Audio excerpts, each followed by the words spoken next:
오늘 말씀 48장을 시작하기에 앞서서 이 48장의 사실 배경은 47장에서 소개되고 있습니다.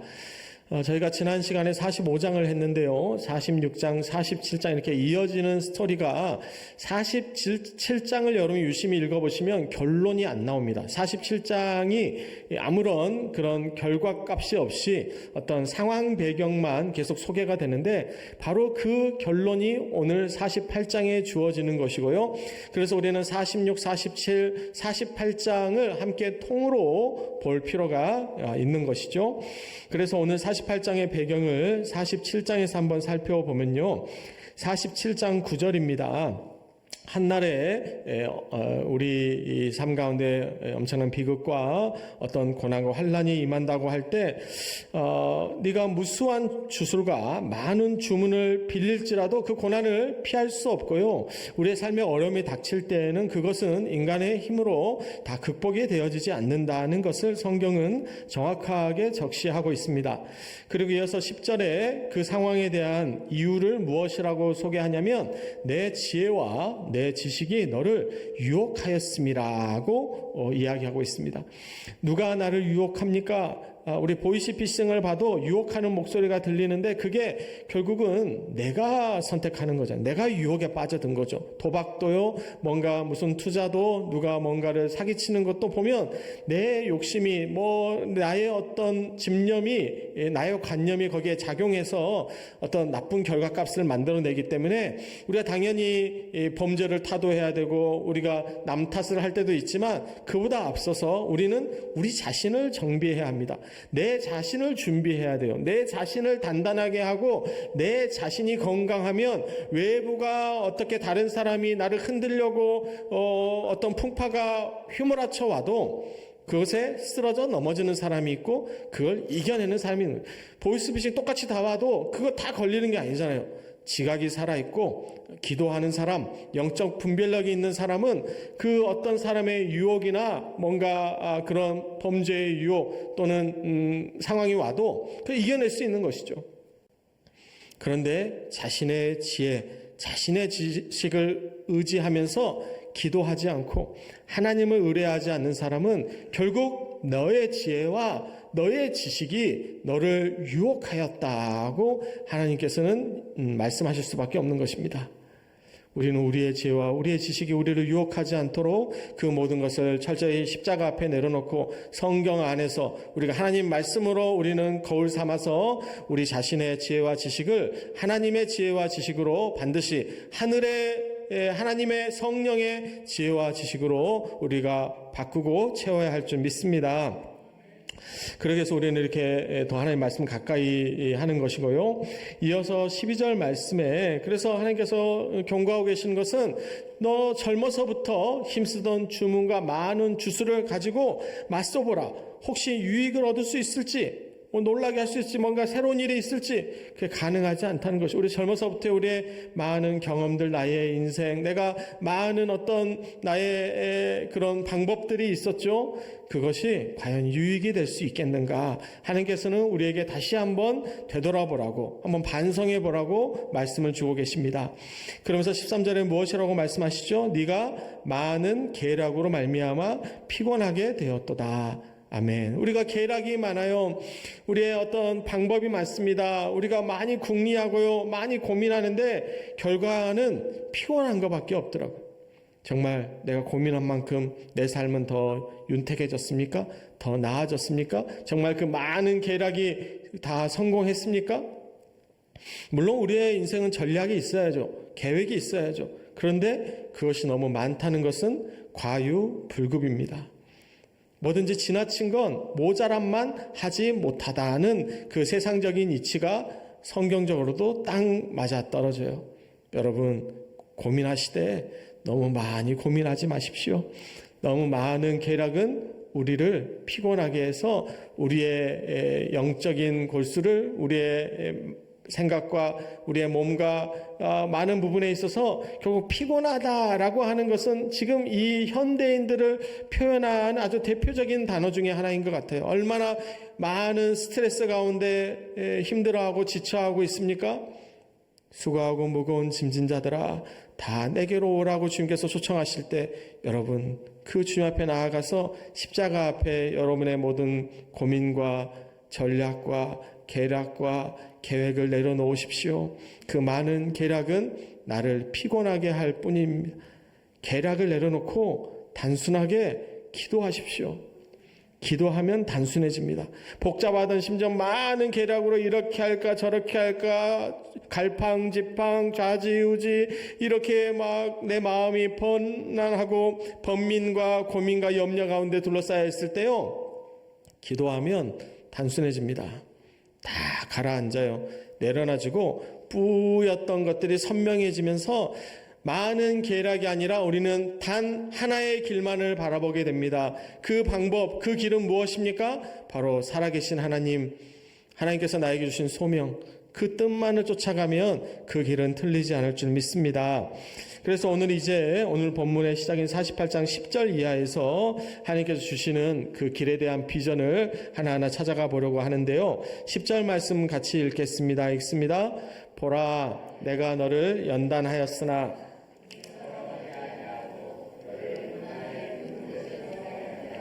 아멘. 말씀을 시작하면서 오늘 말씀의 가장 핵심적인 단어를 우리가 연단에서 볼 수 있는 것이죠. 이 연단에 해당되는 히브리어 세랍티카라고 하는 단어는 정련하다, 그 원어의 의미가 재련하다라는 이 사라베라고 하는 원어에서부터 출발을 했는데요.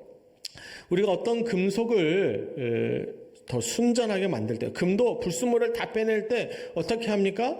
우리가 불로 정화하죠.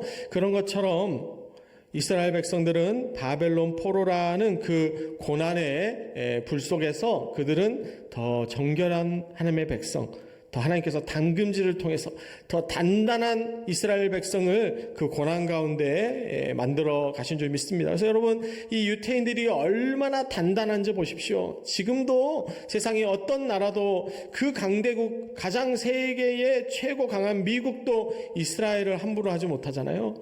우리 한민족도 약한 민족이 아니죠. 우리도 꽤 강한 민족이에요. 왜 그렇습니까? 우리는 항상 숱한 외세의 침략에 맞서서 우리는 불굴의 정신으로 그 숱한 고난이, 그래서 인간도 마찬가지예요. 젊어서 고생은 사서도 한다는 별로 누구도 좋아하지 않는 말이지만 우리의 인생 한번 되돌아보면 솔직히 그렇죠. 고생 많이 한 사람이 단단합니다. 역경 많이 이겨내요. 우리 군인들도 훈련 많이 빡세게 받은 특전사, HID 이런 사람이 강하죠. 우리의 인생이 때로는 광야같이 풀무불과 같이 우리의 인생을 연단하실 때 그 과정이 우리를 하나님께서 미워하시거나 우리를 저주하시는 것이 아니고요, 오히려 우리를 더 아름답게 하시기 위해서, 우리를 더 향상시키기 위해, 우리를 더 정금과 같이 만들어내기 위해서 이 과정을 주신다고 하는 것입니다. 그래서 예레미야서 29장 11절 이하는 이와 같이 말씀하시죠.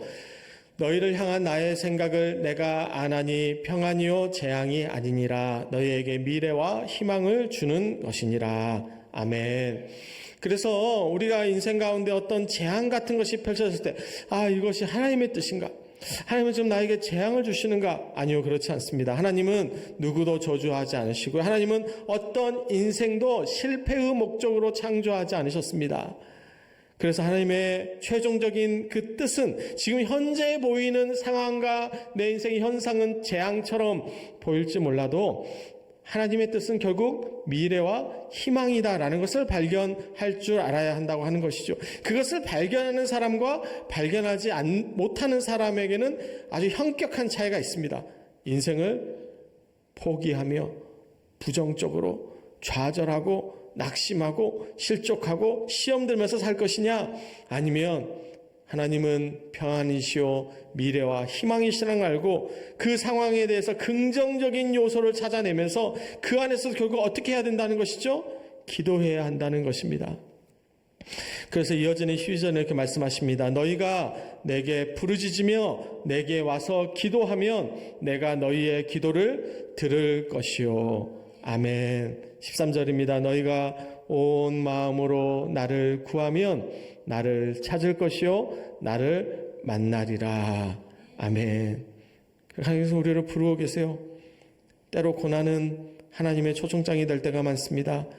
기도의 초청장이에요. 부흥의 초청장입니다. 예배하라는 초청장이에요. 왜요? 하나님 앞에 고난이 아니면, 기도할 제목이 없으면 인간은 쉽게 잘 무릎 꿇지를 않으니까요. 그래서 꼭 기도할 제목을 계속 주시지 않습니까? 여러분, 하나님께서 초청하실 때 어서 와서 그 아버지 앞에 무릎 꿇고 기도하십시오. 하나님은 지금 당신을 그렇게 부르고 계신 줄 믿습니다. 그러한 인생은, 그래서 우리가 어떤 죄로 인해서 힘든 삶을 사는 게 아니고, 여러분 욥을 생각해 보십시오. 욥이 뭘 잘못했습니까? 욥은 당대의 의인 아니었습니까? 그런데 왜 욥은 그렇게 심각한 고난을 당했죠? 그것이 하나님의 뜻입니다. 욥이 그래서 23장에 이와 같이 고백하죠. 그러나 내가 가는 길을 그가 아시나니 그가 나를 단련하신 후에는 내가 순금같이 되어 나오리라. 아멘. 오늘 설교 말미에 부를 찬양의 후렴 가사이기도 합니다. 다 우리의 고백이기도 하고요. 하나님께서 지금 저와 여러분을 순금같이 되게 하시려고 지금 단련하고 계신다, 쌀압하고 계신다라고 하는 것이죠. 그리고 욥은 계속해서 무엇이라고 고백합니까? 그 순금이 되어가는 과정을 이와 같이 소개해요. 내 발이 그의 걸음을 바로 따랐으며 내가 그의 길을 지켜 치우치지 아니하였고 내가 그의 입술의 명령을 어기지 아니하고 정한 음식보다 그의 입의 말씀을 귀히 여겼도다. 아멘. 그것이 욥의 인생을 규정하는 단어였습니다. 하나님의 말씀을 귀히 여기는 것이죠. 누가 그랬습니까? 다윗도 그랬어요. 베드로도 그랬어요. 사도 바울도 그랬으면 누가 그랬습니까? 아브라함도 그랬어요. 요셉도 그랬어요. 모세도 그랬습니다. 누가 그렇지 않았나요? 여호수아도 그랬죠. 누가 그렇지 않 다니엘도 그랬습니다. 누가 그렇지 않았죠? 에스더도 그랬습니다. 모두 다 하나님의 말씀을 중심에 두고 그 말씀을 끝까지 지켰던 자들이 바로 하나님 앞에 순금이 된 줄 믿습니다. 아멘. 이어지는 11절 말씀을 우리 같이 화면 주시고 같이 읽겠습니다. 나는 나를 위하여 이를 이룰 것이 어찌 내 이름을 욕되게 하리요 내 영광을 다른 자에게 주지 아니하리라. 아멘. 나를 위하여라고 하나님께서 두 번 이렇게 반복하면서 강조하시는 것을 단순하게 설명하면 하나님의 자아 목적이라고 말할 수 있습니다. 그러니까 하나님은 자기 자신이 목적이 되는 분이세요. 그분은 주체도 되시고 객체도 되십니다. 그분은 시작도 되시고 도착도 되세요. 우리 인간은 한 사람이 주체면 다른 사람은 객체죠. 마치 자웅동체인 것처럼 여러 역할을 할 수 있는 것이 아닙니다. 그런데 하나님은 그런 분이 아니세요. 하나님은 온 우주를 가득 채우시고 그 존재 자체가 되시기 때문에 그분은 어느 한편에 거하시는 분이 아니십니다. 그분은 출발도 되시고 도착도 되시고 그분은 알파요 오메가이세요. 그러면 처음이자 나중이세요. 그분은 자신이 목적 그 자체가 되시는 분. 그분은 자기 자신을 목적으로 두실 수 있는 분이세요.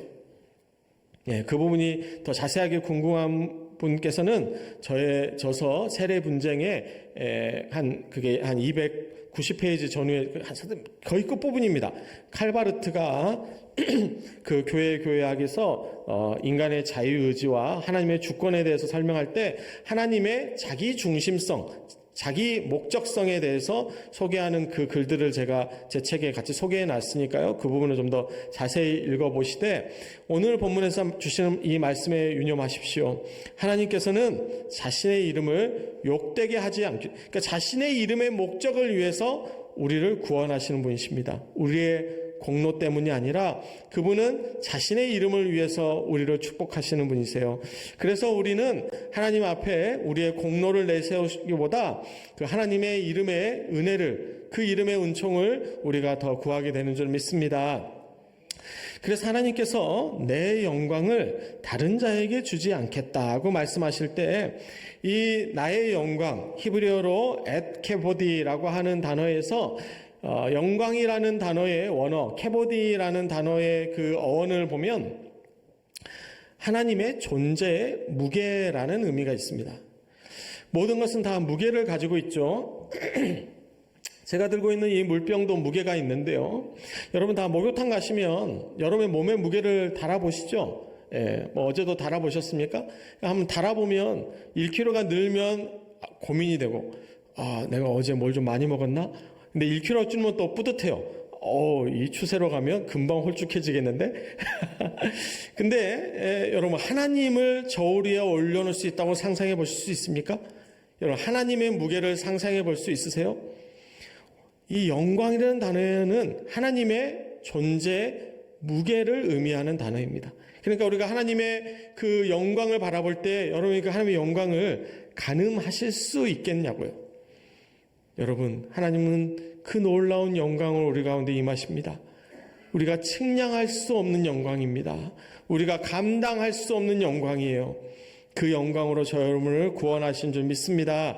그래서 하나님께서는 내 영광을, 내 존재의 무게를 다른 자에게 주지 아니하리라는 말씀은 너무나도 정확하고 선명한 말씀입니다. 그건 가능하지 않은, 온당치 않은 이야기죠. 어떻게 하나님의 무게를 다른 사람이 그 누구도 감당할 수 있겠습니까? 저도 그분의 영광이 아닙니다. 목회자도 하나님의 영광을 가로챌 수 없어요. 그 누구도 하나님의 영광이 되어서는 안 됩니다. 그저 저희는 그 영광을 조금 반사할 뿐이죠. 그 영광의 빛을 10분질, 100분질, 만분질 1이라도 그분의 영광을, 그래서 우리가 뭔가 이렇게 수상식을 할 때에도 영광을 하나님께 돌려드립니다 라고 하면서 마치 자기가 뭔가 영광이라도 갖고 있는 것처럼 이야기하는 경우가 있잖아요. 물론 그 말을 자체도 안 하는 것도 문제지만, 내가 뭔가 영광 갖고 있어서 하나님께 영광 돌려드리는 게 아니고, 하나님 그분 자체가 원래 영광이기 때문에 제가 그걸 인정할 따름입니다. 제게 아니라고 인정할 따름이에요. 하나님 그분이 영광이시지 우리 중엔 아무도 영광이 없습니다. 우리는 단지 하나님께서 은혜를 좀 베풀어 주셔서 그분의 영광을 우리 각자의 모습대로 조금 반사하고 있을 뿐이죠. 우리는 그러한 반사체에 불과합니다.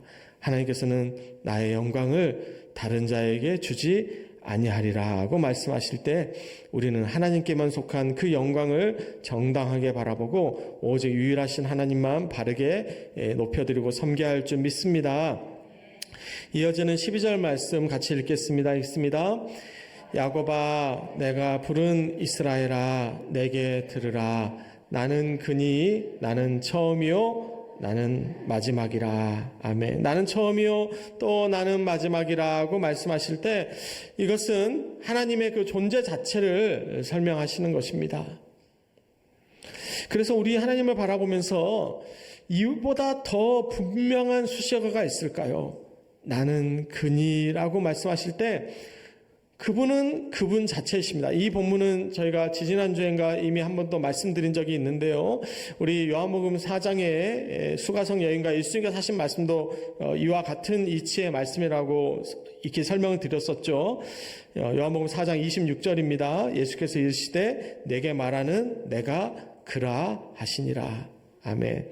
바로 이것이 예수님의 자기소개서입니다. 바로 하나님의 자기소개예요. 더 이상의 소개가 필요 없습니다. 제가 여러분한테 저 자신 소개할 때 제가 그 사람입니다 이렇게 말하지 않거든요. 그 사람이 누군데요? 그게 누군데요?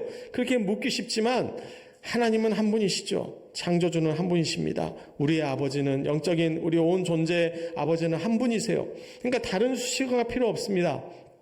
예수님께서도 그 수가성 여인에게, 그 수가성 여인이 메시아를 기다린다고 할 때 내가 그다, 이 한마디 하니까 그 여성이 이제 어떻게 합니까?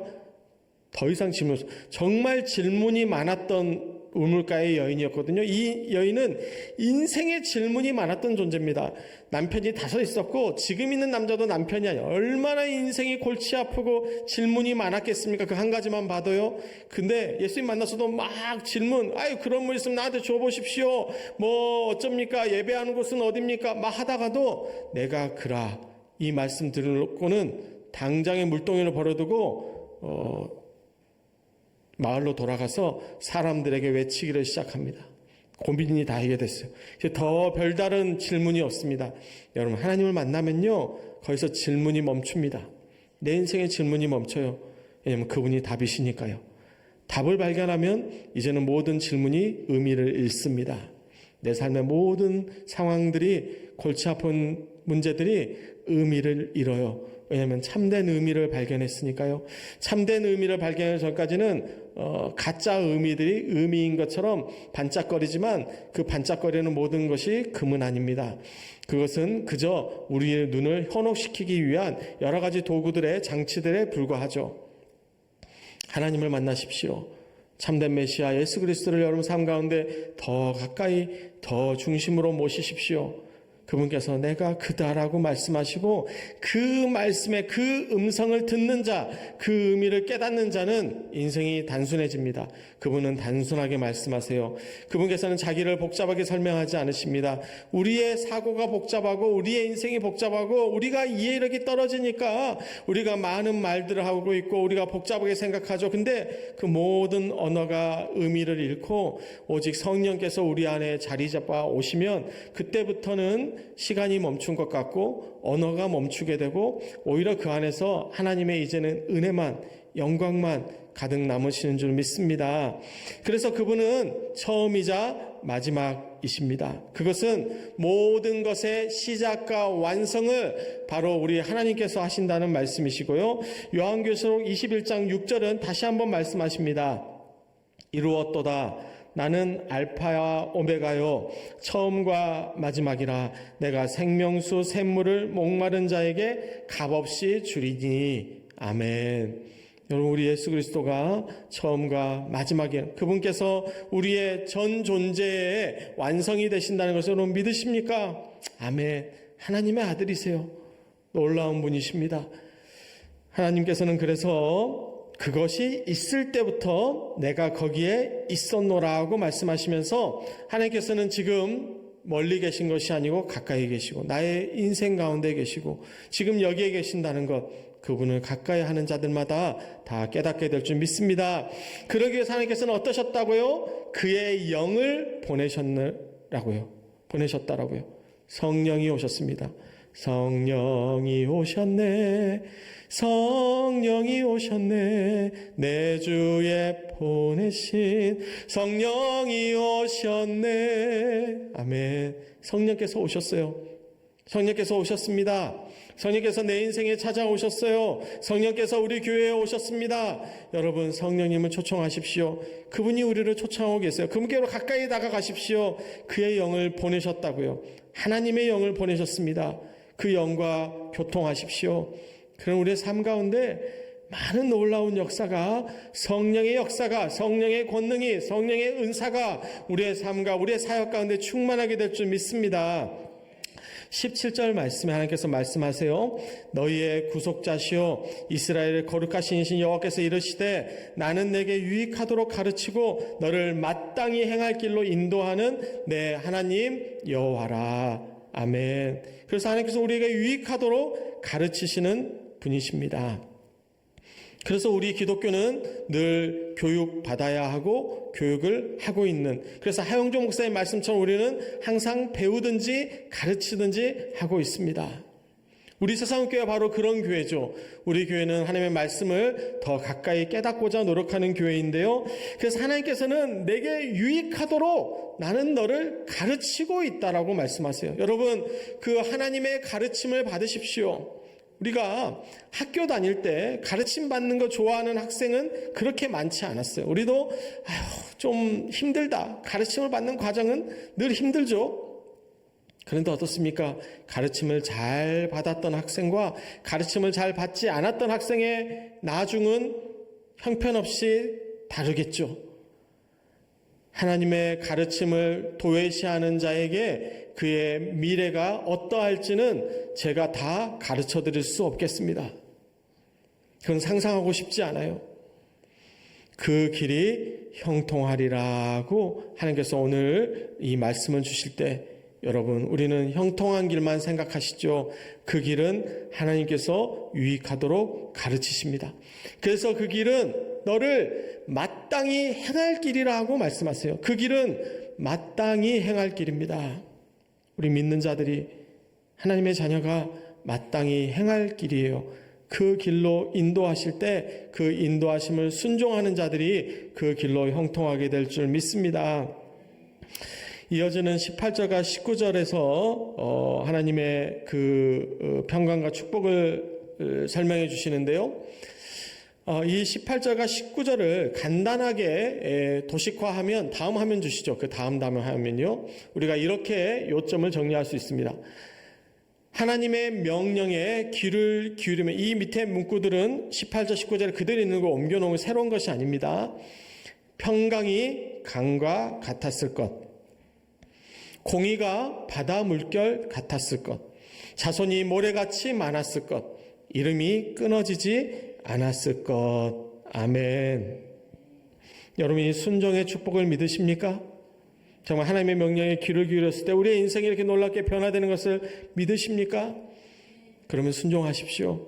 인도하시는 그 길로 나아가십시오. 그 길은 생명의 길입니다. 그 길이 닿을 때에 하나님께서 저와 여러분을 정금과 같이, 순금과 같이 하게 하여 주실 줄 믿습니다. 그 신앙을 우리 찬양 가운데 같이 고백하도록 하겠습니다.